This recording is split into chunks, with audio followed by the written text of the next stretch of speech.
Ito lang naman igagano natin. Move to yourself. Nagta-trial po kami. Kami magluluto ng kung ano-ano sardinas na may kung ano-ano. O, ito, kamote tops. Pwede nyo itanim yung pinagtangkayan. Gusto nyo, padadala ko sa inyo, free shipping. Anak ka? Hindi ka magsasalita ng ganyan. Magpapadala sila ng shipping pala. Free shipping No, na hindi sinabi. pala free shipping. Kayo pala magbabayad ng shipping. Ito lang ang libre tangkay. Hindi tabot. magbabayad Katulad yan. yan kay Inday Roning. Sorry po. Hindi pala free shipping. Wala palang pa free shipping. Free lang yung tangkay.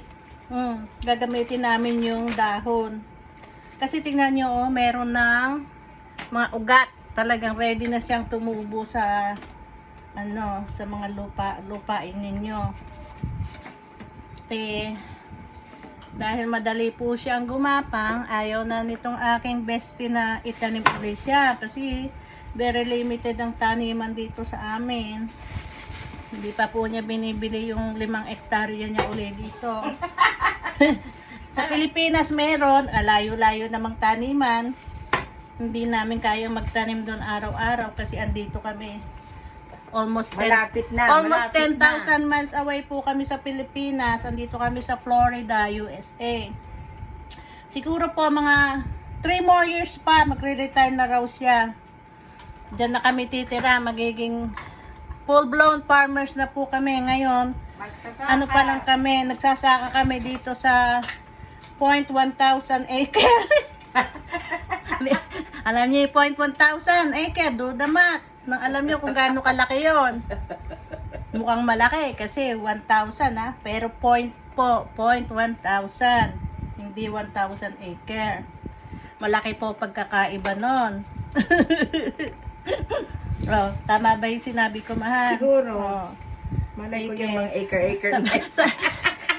Uy, sige nga po, pag nagawa niyo yung math, sabihin niyo sa akin kung gaano kalaki yung 0.1,000 acre na lupain. Para naman malaman namin kung gaano talaga kalaki yung taniman namin dito. At then, pakikita namin sa inyo kung gaano talaga kalaki. If you want to see. Ganun pa man po, maraming tanim. Kahit nandito kami sa Florida, may puno ng mangga, may puno ng papaya, may puno ng bayabas, kalamansi, talong, malunggay, avocado, orange. Ang dami! Talagang 0.1,000 acre po yun. Tapos, pag full-blown summer, may mga zucchini, kamatis, okra, talong, beans, jalapenos, kung ano-ano pang maitatanim. Plus, meron ding basil, at saka, ano ba to, mint, oregano, mga ganun-ganun po. At, pagka gusto pa namin i-recycle yung aming mga eskalyon, tinatanim din namin yan. At saka yung mga tumutubong kamote, katulad nito, Nakalimutan mo yung ating lemongrass. may lemongrass din po. At, marami. Kung ano na, pati lahat ng pwedeng itanim, tinatanim namin sa aming 1,000 acre. Laki! Laki, 0.1,000. Tatanim ko ito. Titingnan ko kung tutubo sa aking di ba may base akong malaki galing. May naman na po akong base. Titingnan ko kung pwede siyang tumubo sa tubig. Ano ilalagay ko na dito? Ito na. Sibuyas, bawang, kamatis. Kamatis. Luya.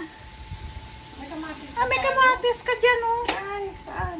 Andiyan sa babaw ng... Wala na dito yung ano na. Ewan ko kung meron ka pa dyan. Nagamit na yun nandyan. Alam ko eh. Tingnan mo kung meron pa dyan. Otherwise, pag wala dyan lang po nasa ibabaw ng laundry.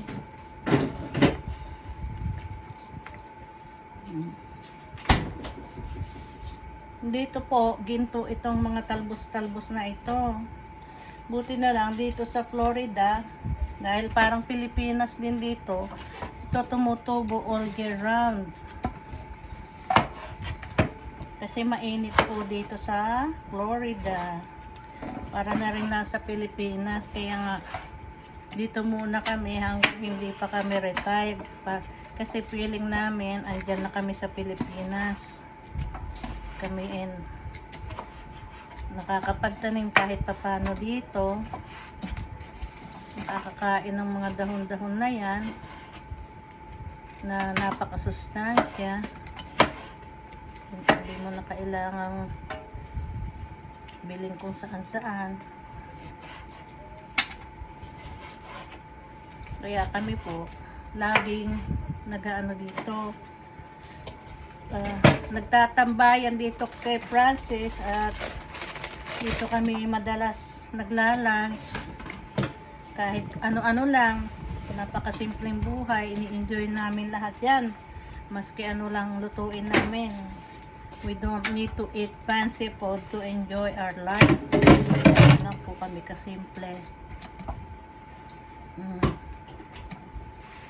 Tingnan nyo. Kung bibilin pa ito sa labas, ay dito na po dito ang presyo nitong mga ito. Tanungin nyo man si Inday Runing at saka si Miss Lay Cope ng Canada. Kasi nagtatanim din sila niyan. Si Miss Lay Cote nagbebenta pa nga sa Canada. Kasi talagang siya maraming tinatanim. Marami siyang harvest. Napakainam po sa katawan niyo yan. Ito ngayon, magigisa lang po kami ng sardinas at saka salmon na dilata. Tapos talagyan namin ng gulay na talbos na kamote at saka okra. Ayan. Ano pa ilalagay natin dito? Di ba yun lang? Masustansya. Tsaka nakita mo ba yung dahon ng malunggay? Tsaka dahon ng bulagay. Napaka-healthy. Kaya kami, healthy din ang itsura namin.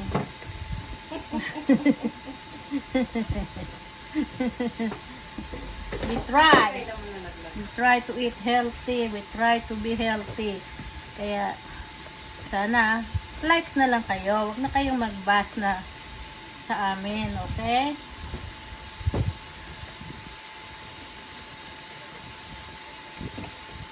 Kasi gusto lang po namin maging healthy. Hindi naman kami nagpapa-super sexy. Okay na kami sa healthy. Saka longer life. That's it.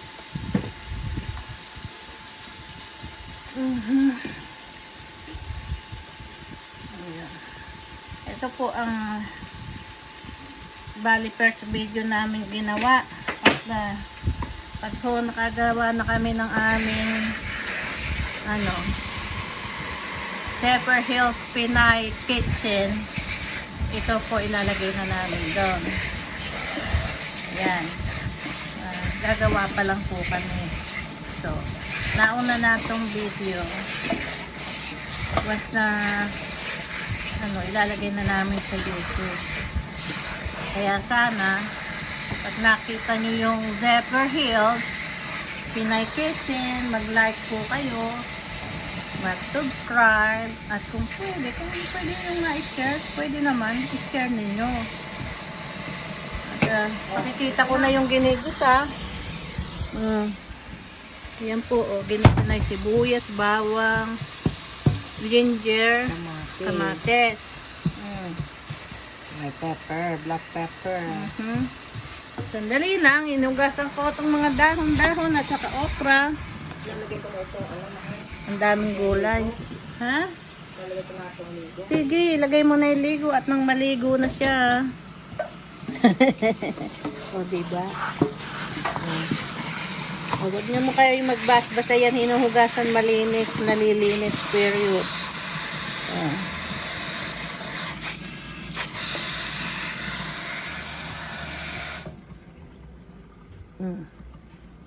Kuha ako ng lalagyan. Ganyan po yung natural na kitchen. Walang ano ba ito? preparation na kung ano-ano. Di ganito. Di pa po kami marunong mag-edit-edit sa ngayon. Kaya diretso muna.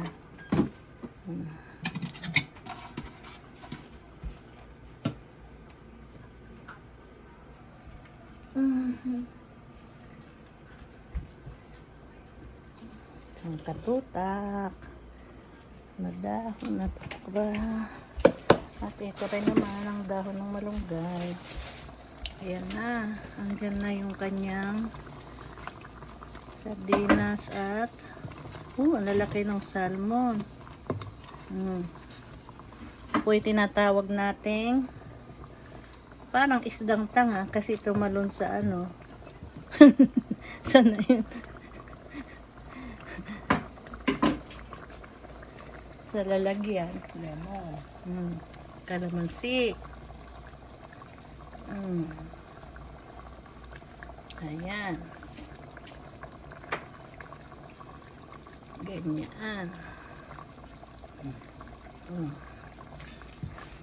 Mabango na.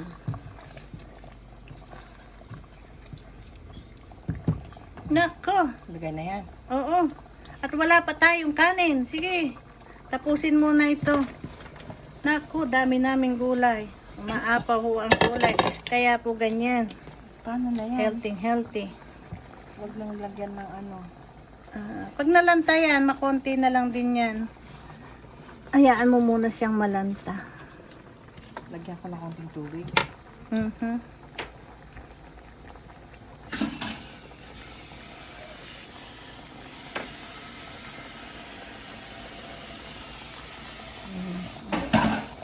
Napuno na po ang ano dahil hilaw pa ang okra at talbos ng kamote. Ganyan. Takpan ko muna. Pwede, para mas mabilis siyang malanta.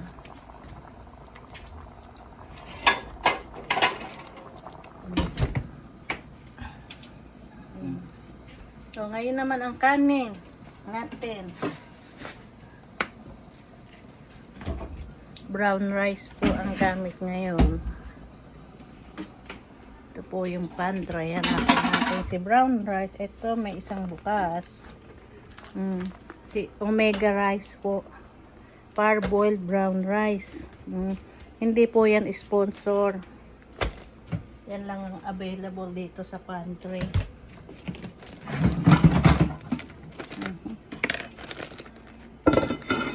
Mga kalahati lang po nito at mahina lang naman kaming kumain.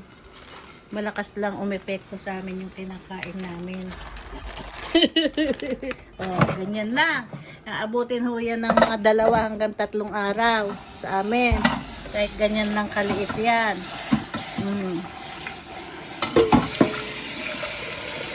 Kita nyo yung lalagyan. Kalahati pa rin natira. Ibig sabihin, malakas lang kami sa ulam, sa kanin. Hindi masyado, lalo na brown rice yan. Iba ang lasa ng brown rice. Hindi siya talagang masarap kainin, although very healthy siya.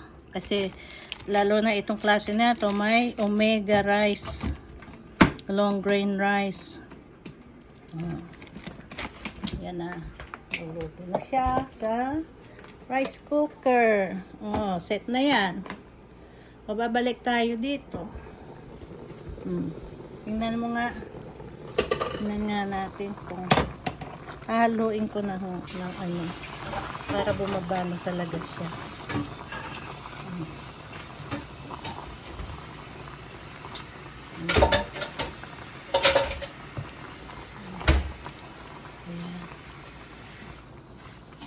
Kasi po, pag naluto na siya, hindi na siya ganyan.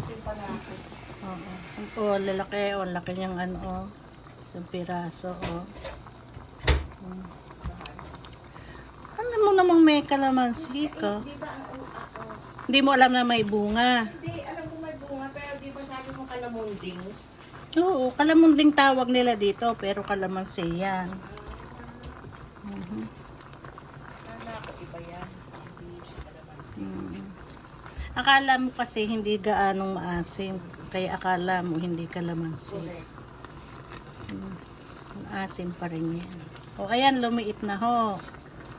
So, mga another 5 minutes, ilalagay na yung... Ihuhuli namin kasi yung dahon ng malunggay dahil kasi yung dahon ng malunggay ay sobrang...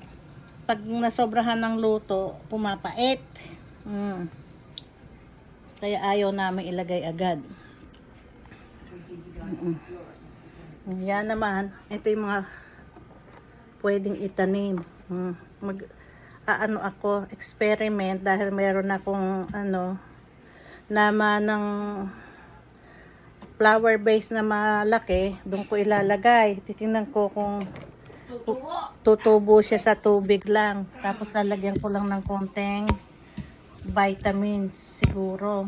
Konting-konti lang kasi para wag siya maluto sa vitamin din. Kasi pag marami, mamamatay din. Lahat ng sobra nakakamatay. Subukan yung sobrahan.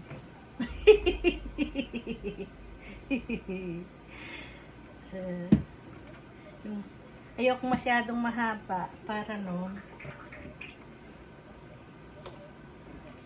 kung tutubo siya, hindi siya masyadong mahaba. Ayan. Yung tama lang hanggang sa brim. Ayan, pwede na yan. O, ayan. Mga parang ang size niya ay nasa 7 to 9 inches ang size niya. Pag nilagay ko yan sa base, para ka na lang may bulaklak na walang bulaklak. O, diba? Yes. Bulaklak na walang bulaklak. O, sige ho. Ganyan na lang. Tapos na yan. Ang hindi na lang nilalagay dito ay malunggay. So, consider it done. O, ayan o, ang ganda. Green na green.